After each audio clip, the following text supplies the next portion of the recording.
Hello, everybody. This is Paul Herman, the Prince of Motivation and host of Zaka Presents My Journey. We're creating this vulnerable and positive platform where you can get inspired and motivated from different leaders from our community. Today, our guest is Shawna Kaye Lester, who is the CEO of Memorable SA. Shawna, welcome to the show. Thank you, Paul. Thank you, Greg. Thank you to the entire Zaka team. Hello. That's right. And shout out to the Zaka community for listening and tapping in on this wonderful conversation we're about to have. Now, before we get into the whole memorable essay movement and what you got going on over there, just let the listeners know a little bit more about your cultural background. And it's like where you grew up. Sure. So, hi again, everyone. I'm Shawna Kaye. I am an African Caribbean woman. I am from the country of Jamaica. Maybe you have heard about it. And I grew up in Portmore, St. Catherine, Jamaica. So that's my childhood. And I went to schools in Kingston. That's me. You don't know, say Kingston. Big up our yardies and thing, you know? My mother's from Portland, Jamaica. Thank you. We receive it. Paul, what's your heritage? Jamaican and St. Lucia. Ah, okay. Yes, right. My father is from Castro, St. Lucia, and my mother is from Portland, Jamaica. Ah, okay. All right. Happy Grove. We receive it from Happy Grove. Okay. Yeah. So when I know Yardi's on the phone right now, I feel real excited because it's one of my individuals, my people. Talk to your people. That's right. The patois be coming out every now and then. But I'm glad you're letting people know a little bit more about Jamaica. I mean, I know Jamaica is very known for its vibrant individuals, the culture, the music, the food. But I mean, the transition from Jamaica, right, to the U.S. Like, could you tell us a little bit more about that transition and how you felt? Sure. So I kind of had that well, I think it's a typical middle class Jamaican upbringing where you're introduced to the US in your childhood because people are talking about it. They might have relatives who are in the US. So it doesn't feel like Russia, or it doesn't feel like Rwanda or Somalia or something. You grow up with some familiarity of the US and you probably have relatives there. But I left Jamaica for the US for the first time when I was 18 to go to college. It was a decision that I made because in Jamaica, we are under this British education system where they make you specialize in subjects from really young. But I actually, although I had specialized in the sciences, I didn't want to immediately, go to medical school or go to a law school or something. I really loved music. I still do. I really love languages. I still do. And I sort of wanted an education that could incorporate everything. So when I learned about liberal arts colleges in the US, I applied and I first came to the US for school at the age of 18. So at the age of none of your family members were here? No, not close family members. So, my mom's sibling, I think at the time he was living in Georgia, but my school was in Maine. So none of my immediate family members were in the US, You said Maine, right? I just want to make sure you clarify that. Maine. I'm just making sure you heard yourself say it again. The cold state of Maine, yes. Because, classes in Kingston to go into Maine is a massive difference. So I could also imagine not only just the weather, but also the culture shock of that as well, too. How did you feel in that transition? Because that was your first, interaction with the U.S. culture and the community. Obviously, you're in a university, right? Did you see anyone that looked like you? Did anyone say, Wagwan? What's up? Yes, actually, and it's so funny that you mentioned Portland because there is a man in Jamaica who at the time, he was based in Portland, he still is, but at the time there were many students at base, which is my school, from Titchfield High School in Portland. It was something crazy, like maybe like 6 students from Titchfield. Of course, they're all now doing amazing things. So when I went, there was Wagwan. They were opening my doors. They were telling me what to do. So I do think in that sense, having school as the introduction really softened my landing in a sense. So I had sort of these, Caribbean people. I had these other international students from countries like Vietnam, from India, and then I had, colleagues from the United States. So it really was a mixed bag. and I had very many levels of culture shock. But I do think that that initial introduction was pretty soft. As time goes on, of course, you have your homesickness, you have your 4 seasons, you have your winter that starts in October and goes till Come on April. now. Don't say it too So loud. yeah. And of course, when I arrived at Bates, I was not wealthy. So you're in this long winter without appropriate winter clothing. And before you learn about LL Bean boots. So it really was quite the transition, I'll say. But you stuck it out. And that's a really good thing. And we're going to talk more Yeah. about the educational background and what happened over there at school and after school as well. But Okay. obviously from your transition, and you're here in the States, and it's something I gotta ask you right now is, I asked a previous guest a couple of times this question, and I said, like, could you tell us a little bit more about who you are, right? The question, when people look at you, or they say, what is Shawna, like the overall aspect, like what would you kind of wrap it around? Right. I mean, if someone walked up to me and asked me that on the street, I'd probably tell them about what I do. I think that's how most people relate to you. But I think when I think of myself, I really do think of myself as like the product or the culmination of people who I will not know, right? Ancestors who I do not know, all of them. I know some of them. And I do think of myself as a seed for future generations, some that will know me and some that will not know me. So I really sort of understand that I'm a bridge between the past and the future. And in my day to day, I think I'm just somebody who I don't always succeed, but I try my best to be kind and I try my best to be at peace internally. So I don't always succeed with both those things, but they're very important to me. And that's sort of who I am walking around on a day to day. Not much completely ruffles my feathers, because that's sort of the zone I try to stay in. And do you feel like some of that comes from the Caribbean culture? Absolutely. But I think in my specific life, I'm laughing because I think a lot of my moms and dads and stuff, there's a running joke on the internet that, when you have a child, your first child, you're so worked up. And then after the third one, they're tearing the house down and you're like, what? You can't even hear them, right? Because you don't care True, true. anymore. I just think I've just had so much going on in my personal life, and we'll probably talk about some of that, that you really kind of just understand that most things are not worth breaking a real sweat over, like you will know when those things arrive, and otherwise you do your work and you make your contribution to the world. So that's sort of like a maturation for me. I wasn't always like that, but that's definitely where I am now. Okay. And now going back over to the educational component, right? You got a Yes. long list of education.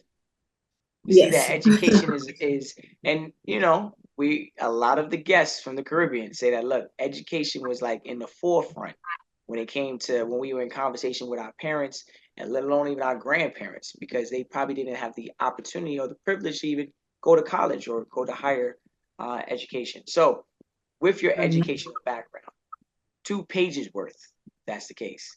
Talk to us. Tell us a little bit more about some of these degrees and this educational journey that you jumped into coming in here to the States. Right.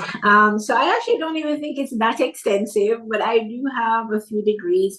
I mentioned that I liked many things. So for my undergraduate education, I majored in biochemistry and Spanish.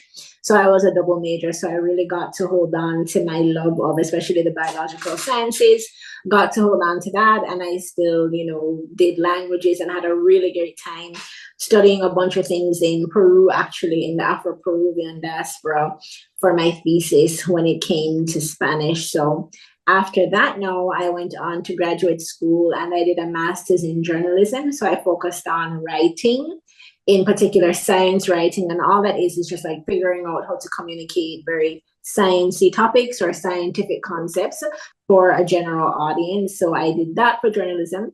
And then I did a health policy and management degree in public health. So I know that it can seem like a lot, but I feel like educationally, I've always sort of stayed around healthcare and, languages, media, communication. That's really my thing. And so those are the areas I've stayed in. Do you feel that these degrees have helped you out in your career and also in your entrepreneurial career as well? Absolutely, but not in the way that a lot of people might think. So I actually am one of those people with a bunch of degrees who would be very excited if my children wanted to not have a bunch of degrees, because I've seen obviously that there are many ways to navigate the world, especially in this age, that we're Yeah. living in. And for me, from my degrees, I don't feel like I necessarily use all the skills from day to day. For the science people, I'm not walking around trying to use a Krebs cycle to solve my problems. But what my education did do for me, I will say, is that it gave me a lot of confidence. And so I know that Zaka is about career development, it's about community, it's about connecting everyone. And I have had very interesting work experiences, working with other people and now in entrepreneurship. And I think at every stage, my education has been that sort of benchmark of confidence, meaning you don't like this space, it's okay, you can get out and do something else, or you can get out and do something better. You don't know what you're going to do next, it's okay, it might be that that career does not exist yet, right? That's Or true. you You have to want create to it. run a business, exactly, right? So you want to run a business but you don't know how to, but you can learn how to. So I'm just a confident person when it comes to being confident in myself, because I've done all these classes and you get your grades and you graduate, and I talk about it like this, but I appreciate it. And I understand that it is something hard. So having done something hard so many times, I'm very confident that I can do hard things and do them well. And I would Mhm. say that's how my education has really helped me in entrepreneurship and in other areas. Education is especially in the day of age. Some individuals like, look, I don't even gotta go to school, right? There's YouTube Yeah. University, right? But you I have taken the traditional road have a and PhD from YouTube, by the way, Paul. come I do. on, you better preach that now. You better get that degree up on the wall. I Mhm. think that a lot of individuals talk about those obviously those other platforms where you can grab information, but you have visited those universities. There's something to say about those universities when you're in those situations and coming from a first generation immigrant or second generation immigrant. You're going into those establishments, you know, learning how to connect interpersonally to people, right? Versus just being on a computer and just doing the research and graduating from whatever. But those interpersonal skills are things that we probably wouldn't have obtained if we didn't go into college, right? Being in those environments where they challenge us, the language barrier, the cultural barriers, a lot of those things. Like you said, it was a soft landing for you in the university, but you still had to work on a lot of struggles, to kind of get to the where you are right now. And just thinking back of it now, like what is one of the biggest cultural um, disconnects you face leaving Jamaica and adapting to the U.S. culture? Oh, I think anyone who has spent any amount of time around Jamaicans will know what I'm about to say. That in my particular culture and around the people who I grew up with in my particular social class as well, communication is very direct. What you think is what you say. So, what you say is what you mean. There are no hidden agendas. There is no, oh, I wonder if she really liked my dress. When she said she liked it, she did. And so I should, by the way, say that in the US, my experiences have been in the North Atlantic for school and for work. And the biggest struggle for me from the time I was 18 up to like 10 years later was just navigating being in a space where what is said is not what is meant. That's very difficult for me. I actually think it will always be difficult for me because I'm just not from that culture. And I communicate directly. I can communicate kindly and directly. And I also, I'm operating off of the assumption that what someone has said to me is what they really mean. And I've just been in so many situations and settings in the United States, in my own personal experience, where that's not the case, that it was a ridiculously hard thing to navigate. I think one of the examples that we kind of joked about a bit at my school as international students was that it took us so long to realize that when people said, "Hi, how's it going?" they weren't listening for a response. It was something that they'd say in passing, right? So it's like, hey, how's it going? So how you doing? Yes. Yeah, you weren't trying to. They weren't trying looking for an essay. Exactly. But in our culture, it would be hi. The minute you say to somebody, how you doing? You know you're gonna stop and you're going to listen. You know, I have one of those Acknowledge. grandmothers who after church, yeah, she'd say to people, hi. So what's going on? And then you know you're gonna stand up there with her for the next hour as she talks to this person. So that was very difficult and very Trying to go to different. breakfast, and then she's like, she's out here talking to you. No, we're listening. We're really listening to what they're saying, and we really care because I meant it when I asked her how is she doing. So that was a struggle for me to navigate. So just out of curiosity, like how did your career start? And like what were some of the challenges you faced preparing for this career journey? Sure. So when you go to, you know, the kind of schools I went to, for grad school, I went to Columbia in New York. And I feel like they really kind of gassed you up, like, oh, you're going to do so well. You're going to be a manager. Life is going to be great because you have this amazing degree. So I think I was prepared very well by the Career Services Office in terms of putting things together on paper. The big transition for me was navigating the interpersonal relationships in the workplace. So my first job was in the nonprofit sector. After an internship at a health center, at a federally qualified health center, I went straight into the nonprofit world of work. And that was interesting, to say the least. I think other people who worked in the nonprofit world, they might also find that it's nonprofit, but the culture can be very corporate, you know. And a lot of the things that people might have an issue with in corporate workspaces actually do find their way into nonprofits as well. So to answer you, I'd say I was prepared by the Career Services Office, and I really had to sort of learn on the go in my nonprofit job. Do you feel like during that time you had to kind of search out for the answers on your own, or was there anyone to help you, provide you some type of guidance, you know, when doing this? Yeah, It's a so massive undertaking. ironically, I had a bunch of mentors, but not within that particular job, which is something I would, you know, always say to anyone who's focused on career development. Like, it would be wonderful if you can find your mentors in that workspace, if you can have a sponsor in that workspace. That was not the case for me. And honestly, ultimately, I just think that that workspace was not the right environment for me to thrive in. Like, I don't think every plant grows in every soil. It doesn't. So I did not have that kind of support in the immediate workspace. So it was a lot of just sort of figuring things out on my own.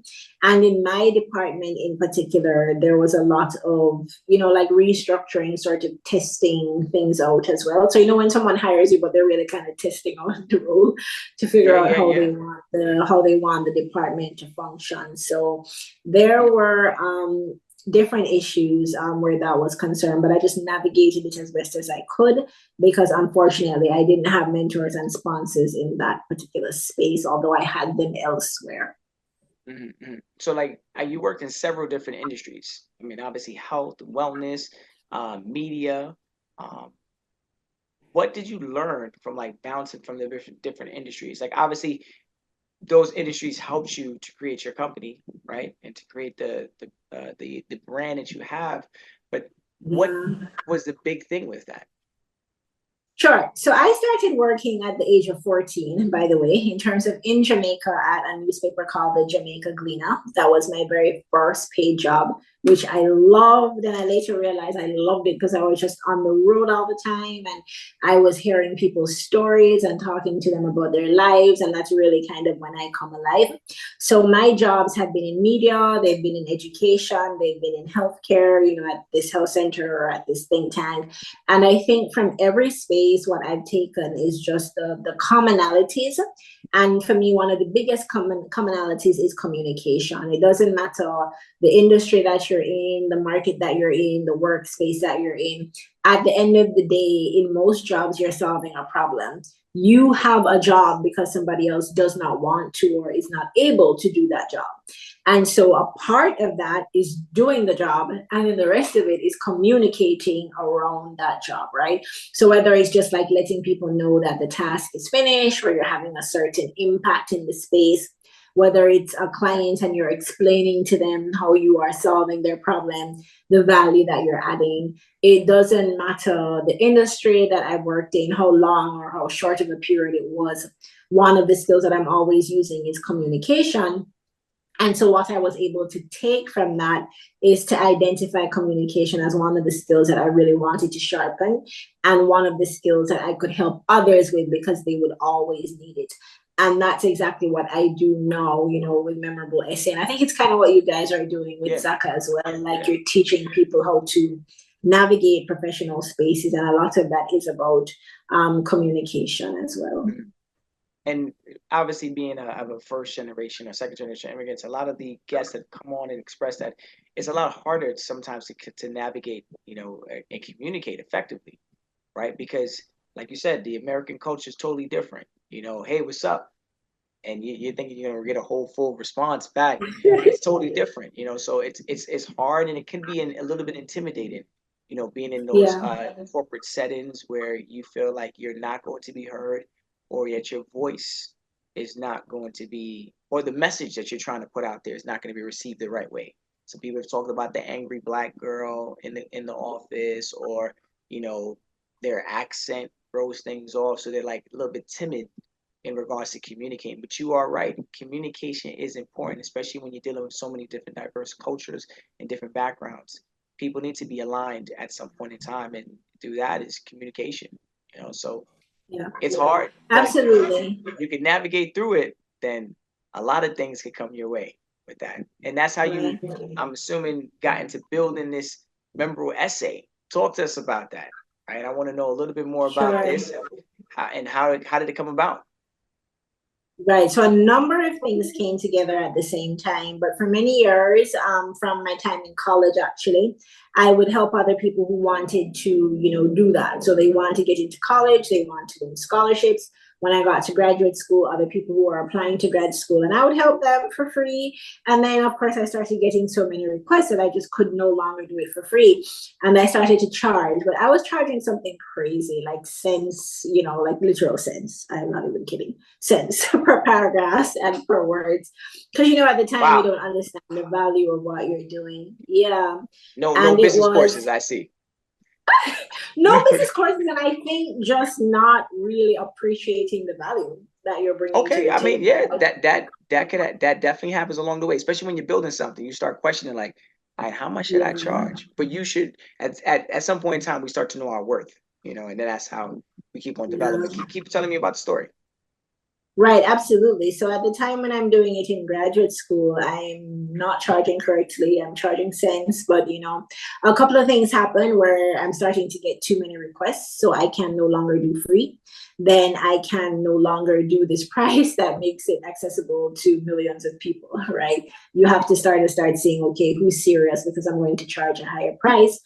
And I had a friend / colleague living in this housing that we had in New York. And he was actually one of the first persons to sit me down and to explain the value of what I was doing. And, he paid me accordingly, sort of thing. And so from there, I started to charge. So while I'm in this, full-time job at the nonprofit, I'm starting to realize, okay, some things about this job are not great. I will cry under my desk. I'll cry in the bathroom. I'll go to the bathroom to breathe. I will wake up having nightmares that my horrible boss is shouting at me, because he was a shouter who was eventually fired. But those very unhealthy things were happening in that particular workspace. And again, very surprising for a nonprofit. And at the same time, I'm realizing, but these things bring me joy. And some of those things were buying chocolate cake at the end of the week. But some of those other things were these clients who I was helping on the side, and it's like, well, if this thing brings you joy and people are willing to pay you for it, and you're helping them to access life-changing opportunities, what about if you did that full time? And so I did start doing that full time. I actually went to Trinidad. There's more Caribbean in here. I went to Trinidad one November. And I went to Trinidad because I was looking for answers, honestly. I was like, oh, I have a colleague from Bates in Trinidad.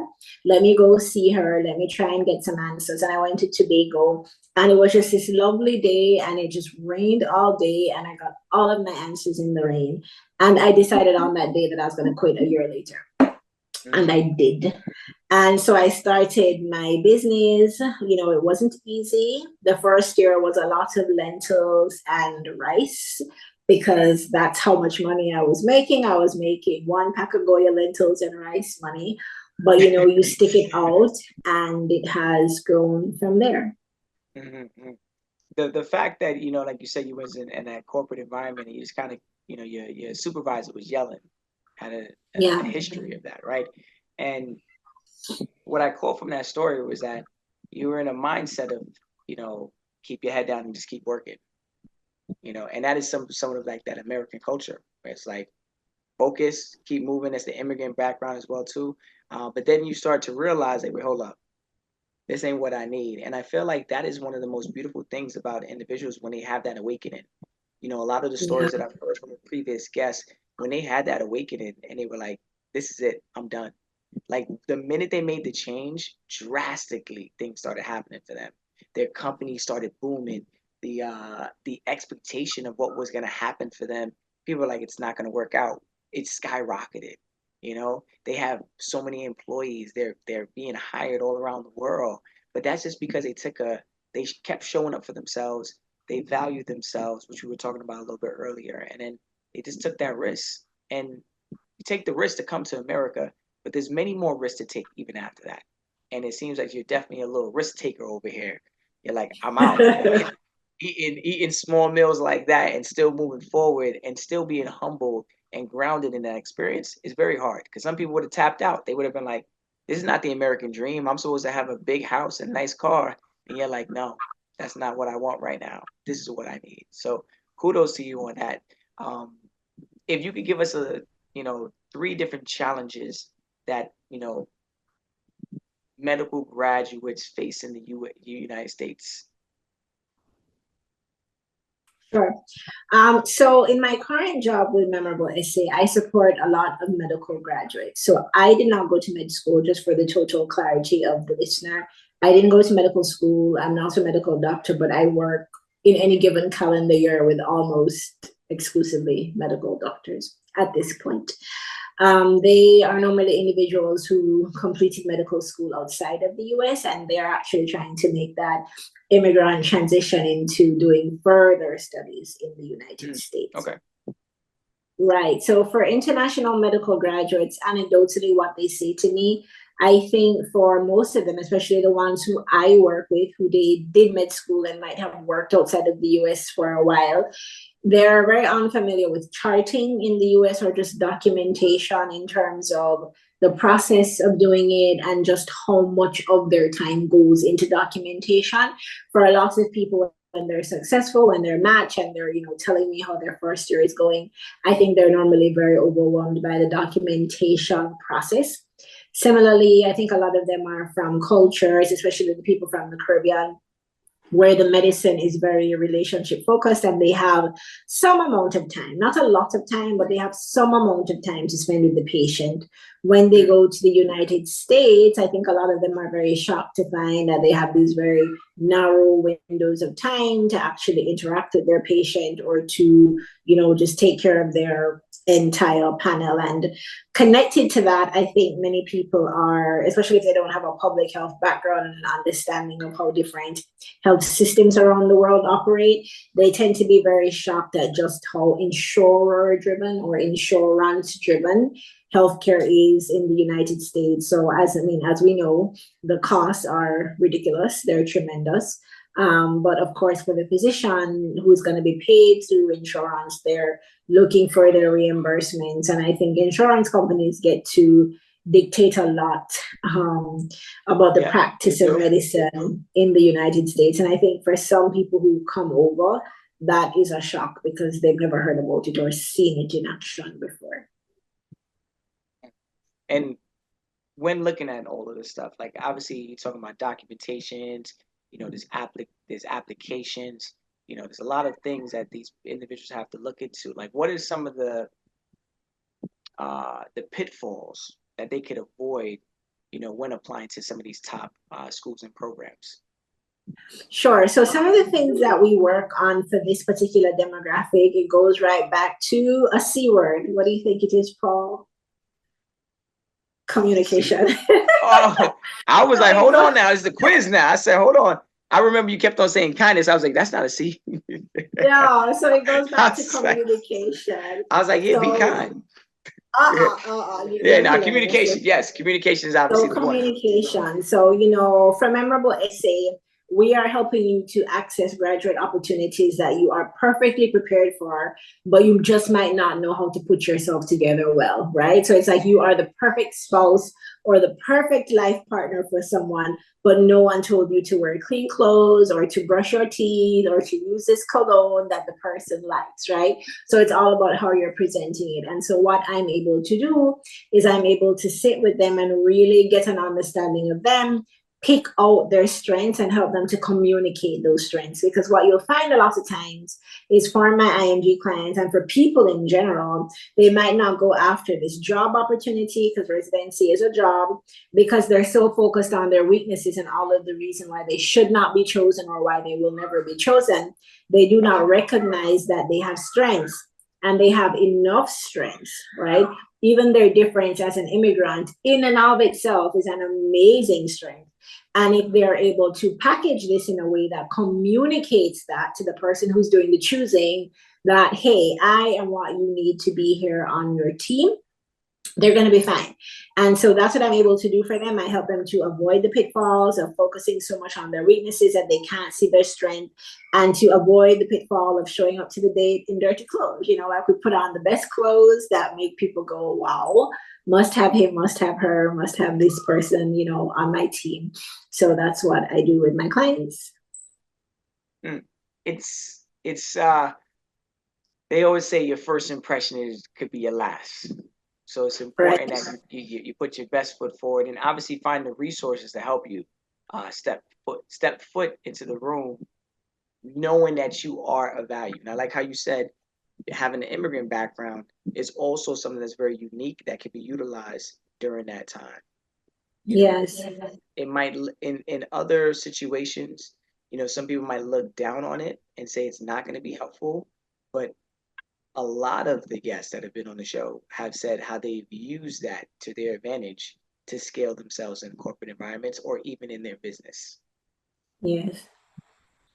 And then I think that when you're doing things like that, and you know how to juggle that and utilize it, whether it's the language that you speak, whether it's the way how direct you are, the way you communicate, it's the vibrant energy that you bring. Like, let that be something in that office or even in your business, and that's how people would appreciate it and hopefully love it and grow with it. Absolutely. And I remember once we were talking about this actually in one of my management classes for the MPH, and we were solving this problem. It was a huge case study, and we're solving the problem, and at the end of the day we realized that the problem was not actually a problem, right?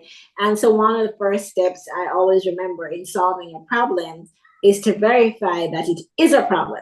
It could just be something that is happening, right? And you didn't think it would happen, but it's really having all of these positive benefits, but you've decided it's a problem. So I say all of that to say that oftentimes, from your different background, you can look at problems differently, maybe even help people see where a problem is not really a problem, and really just, figure out how to solve problems more effectively. And you mentioned energy. I'm somebody who I'm very big on energy because it really is very powerful in ways that, it's hard to get energy down to like a line value on a budget or something. But people do correspond with you, move. People are influenced by you based on energy. If your energy is clean, if it's infectious, they'll give you that deal and they didn't give it to your coworker. So I think even that is something that people really should own and tap into. And that is why in the Caribbean culture, we will always say good vibes. Good vibes. Yeah. We tapped into it very early in our childhood. Good vibes, Yeah. and wherever you go, like you said, it carries with you, goes with you. So utilizing Yeah. that, right? Absolutely. Talking about some individuals now, let's talk about some doctors, right? Now, where when it comes down to doctors, we know that there's a challenge, applying for these big places, whether they're applying in the United States for like their residency or their fellowship in the US. Like, what are some of the obstacles that they're gonna have to overcome? Right. So I do think the main one is around communication, and that's where I try my best to come in to make sure that all of these things that they've done, they might not be able to write about it in a way that their audience would understand or would grasp.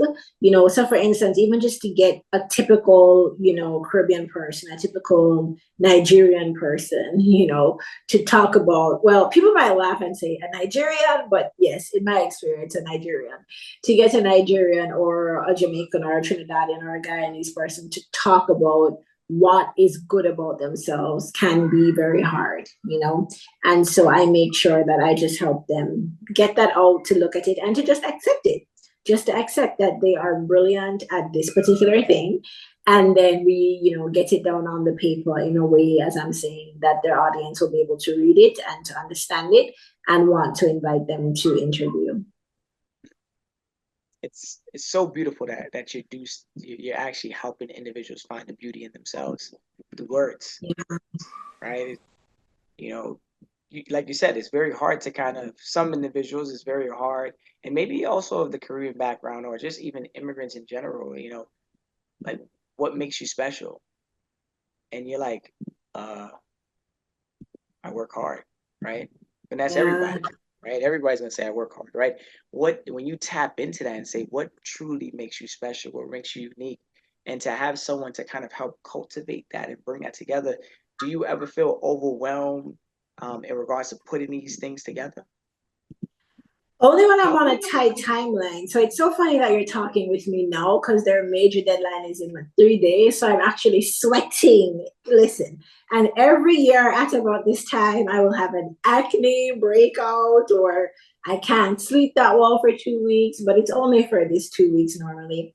So at this time of year, it can get overwhelming, but otherwise, it honestly is not.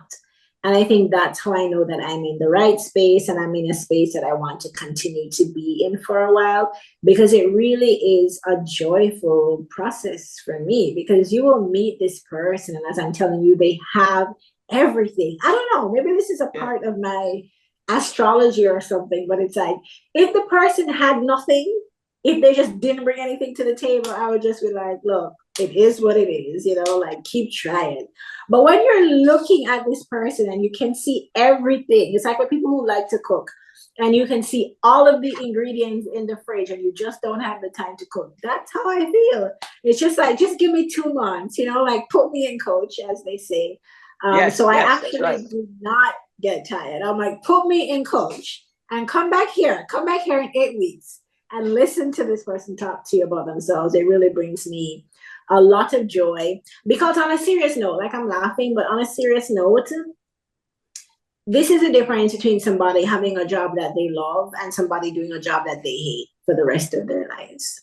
Ooh. This is the difference between somebody under earning for their entire life, right?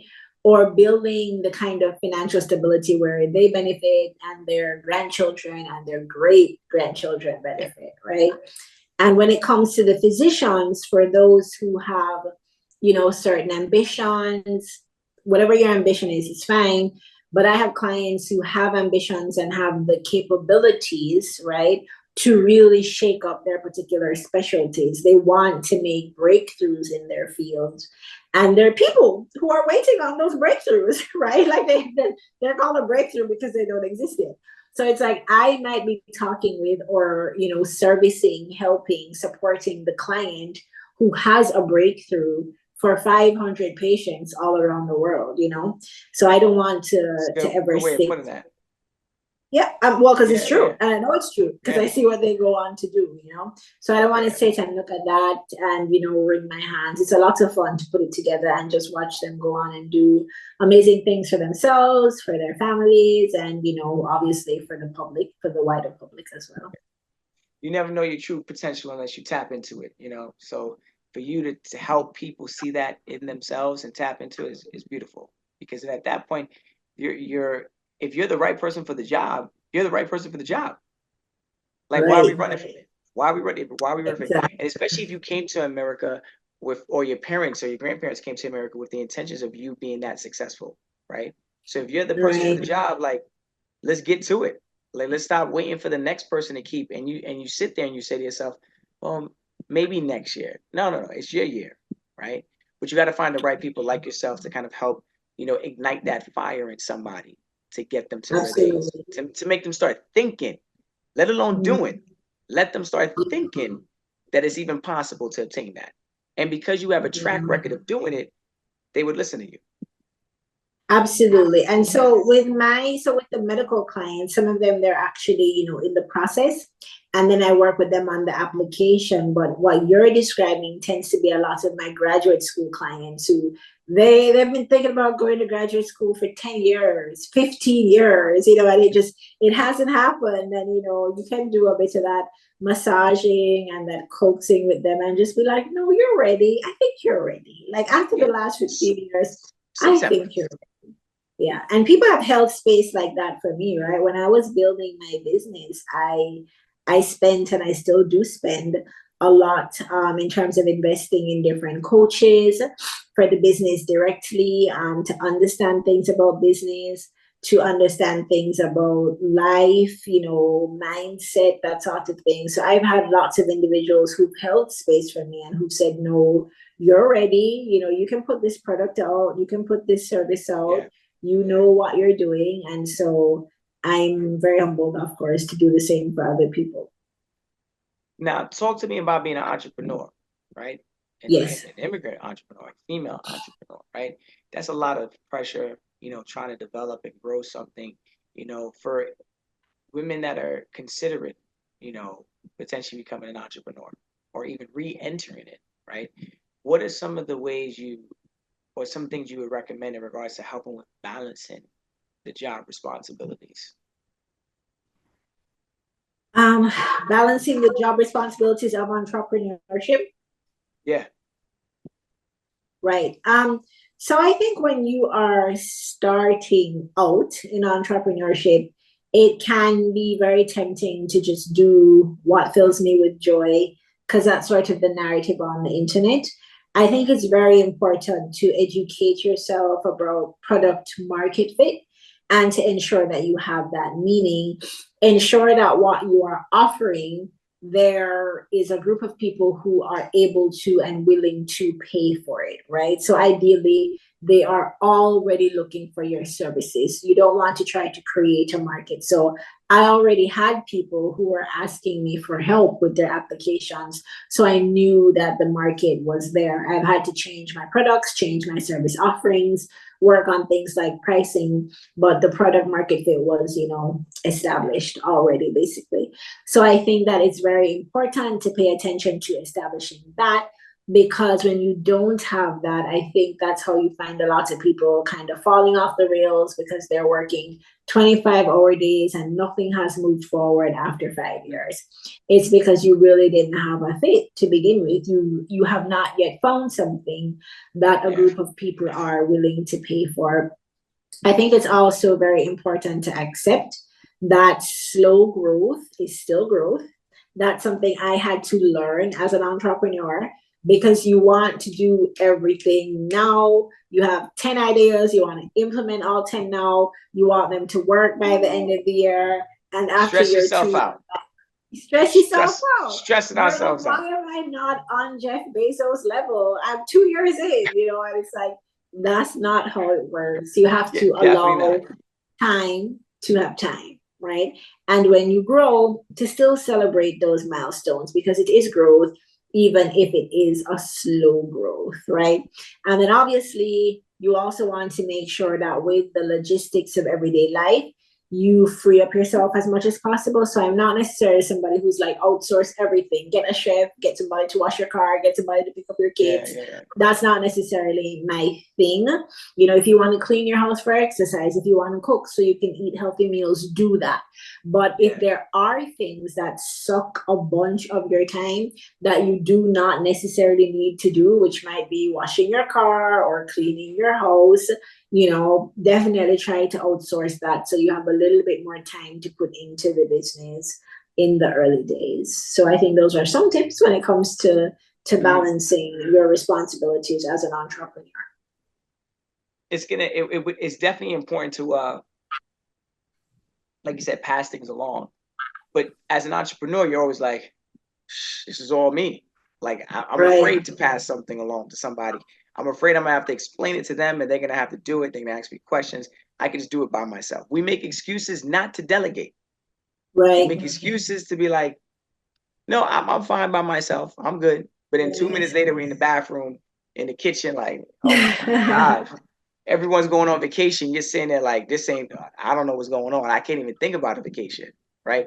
But you are right. There's going to be a point in time where you have to stop being the operational manager of it all. Be the boss, be the CEO, be the entrepreneur, and pass that managerial work over to somebody else to kind of take care of, you know. So yeah, you're right. You speaking some life into me, and you're definitely speaking life into our audience members as well too. Just one of my last questions, right? Obviously, could you elaborate a little bit more, because you know a lot about it, when it comes down to personal growth as an entrepreneur, right? And what are some of the steps you would take to invest in yourself and an holistic development? Right. Okay. This is one of my favorite topics. So how much time you have? Oh, you about to drop some gems. Well, I mean, let me lean in. But I feel so strongly about this, and I've seen it to be true. But I care a lot about personal growth, right? And it's not just this sort of endless growing where you're like, oh, go outside of your comfort zone. Every day you must grow, sort of thing. Not empty growth, but really and truly growth, you know. It is important for entrepreneurs to grow. It's been my experience, which is the only thing I can speak from, that your business will grow only as fast as you grow. So you're going to need your knowledge of business to grow. You already know what your weak spots are. If you need to fill them, you can't expect the business to be outpacing you in terms of growth, because so much of it, when you start out, by the way, this is when you start out as a solopreneur, when you start out selling your services, selling your knowledge, selling your expertise, it is you are a core part of the business. And so the rate at which you grow is going to correspond or be linked to how the business grows, right? So some of the ways that I've been able to prioritize my growth is to first and foremost prioritize my wellness. That is extremely important. I think one of the benefits of having, you know, worked in the US in a corporate setting, well, in corporate settings, I've done that, but for shorter stints, having worked in a non-profit environment, starting my own business, you know, being an immigrant, being from the Caribbean, having immigrant friends, is that you're exposed to all of these different cultures and ways that people see work, right? I am not a part of hustle culture. I'm not a part of fake urgency culture either. I very much, you know, think that work is important, but work is just a contribution that you make to the world to make it function, right? You are a whole person. And so making sure that you are mentally well. I'm going to snap for that. Okay, snap, please. I'll wait if you want to give me some more snaps. I'm going to snap to that. Sorry to stop you right there, but keep speaking this life. Keep speaking this life to our Zaka community. No, it is true. Like, it's a contribution that you're making to the world, and that's it. You know, the trees will be here when you're gone. So get your life together. So the wellness part is very important for me. So I've had to make sure that, you know, I'm mentally well, I'm emotionally well, I'm financially well. For instance, I've worked with not one, maybe about like three different, I know, don't laugh, like love coaches, relationship coaches, because my Okay. relationship was very important to me. And I started to see this trend where you would have all of these boss babes coming forth, and then in a couple of years they were divorced boss babes writing these think pieces about the divorce. And I'm not saying that that cannot happen, or I don't have a stigma against people who are divorced, but I didn't want that for myself in exchange for $1 million bottom line, right? So one of the things I did was to be like, okay, let me just try to figure out how to show up in relationships in a healthy way, because I didn't have models for that. I wasn't taught that. So I invested in that. I cannot say that I grew up seeing people handling money, like real money, you know, sort of thing. So I had to invest in getting somebody to teach me about that. My mother was a very positive person, but her ceiling of what is possible, I've already gone through that, right? So I needed to be able to think bigger. So I've had to work with coaches around my mindset and what I'm able to envision for my life, right? So all of that keeps me well.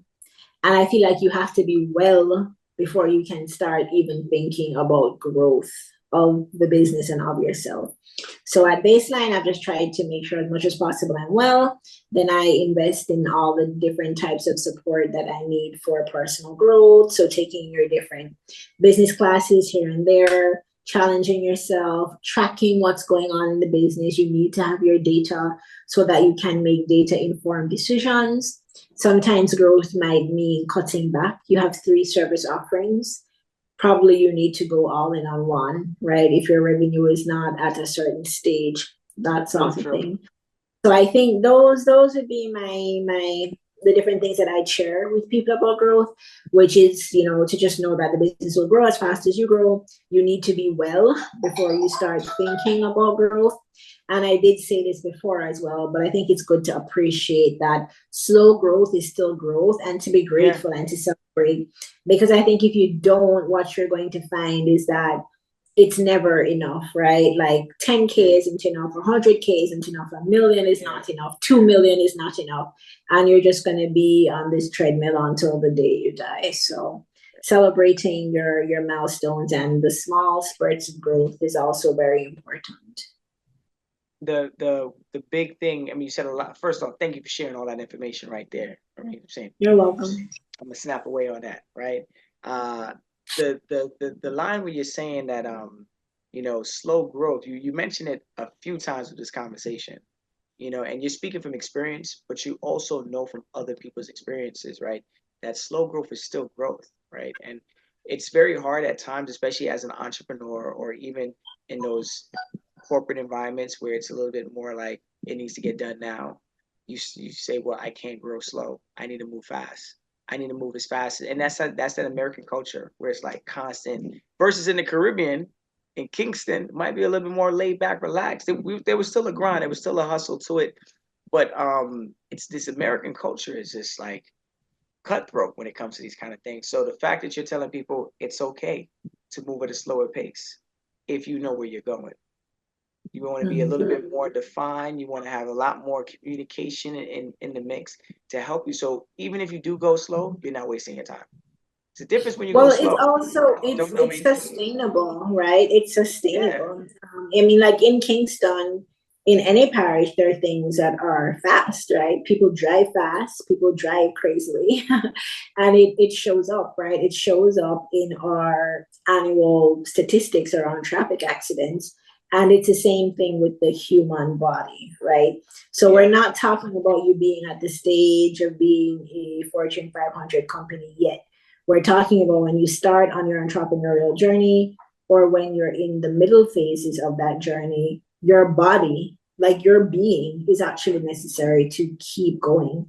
And so something that is slow and sustainable. I'm not talking about procrastinating. I'm not talking about slacking off. I'm talking about what is deliberate, right? Like you don't yeah, need to go from a $40,000 year to a $4 million year, right? Like if you go from a $40,000 year to $100,000 year to a quarter million to then $1 million year, that's fine. It's still an accomplishment, right? So yeah. burning through your body, crashing, to hit a random number as quickly as possible there are other ways to do it. There are other ways to do it. And that's why we have people like you and Shawna. That's why I want to say thank you so much for just joining us today and really to sharing a lot of this great information, giving our listeners some food for thought. There's a lot of gems that you dropped in this session, and I greatly appreciate you for just being open and vulnerable on our platform. You are so welcome, Paul. Thank you to you and the entire Zaka team for having me. Yes. And I want to let the listeners know, if you want to hear more inspirational stories like Shawna, please check us out on ZakaConnect.com. Follow us on our social at Zaka Connect and follow our feed, Zaka, wherever you listen to your podcasts.